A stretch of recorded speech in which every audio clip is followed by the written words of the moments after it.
Avocados are in the blood. Family came to California in the 1800s, and they started farming.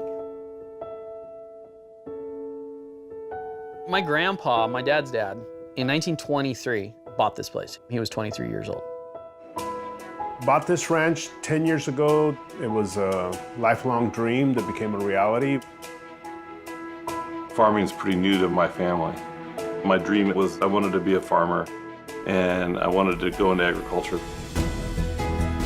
Our family has been involved in farming in California for a long time. My great-grandfather always said, the best fertilizer is the farmer's footsteps. It takes 18 months to grow a California avocado. You have to be precise, methodical, and efficient in everything you do here.